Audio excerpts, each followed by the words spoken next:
আমার সব কিছু যদি গোছাইয়া সাজাইয়া যদি নিয়া যদি অন্ধকার কবরে যাই, কবর কিন্তু আমারে শাস্তি দেবে না, কবর কিন্তু আমারে গ্রাস করবে না। আর যদি আমি বেঈমান হয়ে যদি বদকার হয়ে বেনামাজি হয়ে যদি কবরে যাই, কবর আমারে কিন্তু ধইরা ফেলবে। আমরা কবরের আযাব সহ্য করতে পারবো না, আমরা কবরের আযাবকে আমরা বরদাস্ত করতে পারবো না। ওই জাহান্নামের আগুন বড় ভয়ঙ্কর আগুন রে বাবা।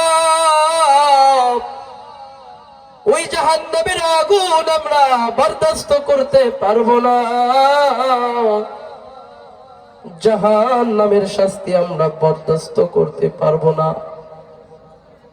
দুনিয়ার ভিতরে যদি আগুনের উপরে যদি একটা লোক পড়ে যায়, দুনিয়ার আগুনের উপরে যদি আমাদের হাত পড়ে যায়, ওই হাতের ভিতর থেকে আমার চামড়াগুলো উঠে যায়, গোশত বের হয়ে যায়। ওই জাহান্নামের আগুন যখন আমার শরীরে জ্বলবে, আমাকে পুড়ে ছাই বানাইয়া দিবে। আমি চিল্লাবো, আল্লাহ গো আমারে তুমি আমারে মাফ করে দাও, তুমি আমারে আবার দুনিয়াতে পাঠাও। আল্লাহ বলবে হবে না, আর তোমাকে দুনিয়াতে পাঠানো হবে না, কারণ আমি আল্লাহ মানুষদেরকে একবারই দুনিয়াতে যাওয়ার পারমিশন দিয়েছি, দ্বিতীয়বার আমি কোন বান্দাকে আর দুনিয়াতে পাঠাবো না। আর হবে না ফির দুনিয়া বান্দা, যা করছস করছস, যা যা যা জাহান্নামের ভিতরে তুই বান্দা ঢুকে যা। জাহান্নামের ফেরেশতারা আমারে ধইরা ধইরা জাহান্নামের দিকে নিয়ে যাবে। ও পর্দার অন্তরের মা, ও পর্দার অন্তরের বোন, দিলের কান দিয়া তুমি বয়ানগুলা শুনবা। কয়দিন আর বেপরদার অবস্থায় তুমি দুনিয়াতে ঘোরাফেরা করো। ও আমার ঘোড়া চড়ার মা, ও আমার ঘোড়া চড়ার বন্ডে, দিলের কান দিয়া শোনো, তুমি আজকে তোমার এই সুন্দর চেহারাটা আজকে কেন মানুষদেরকে দেখায় বেড়াও?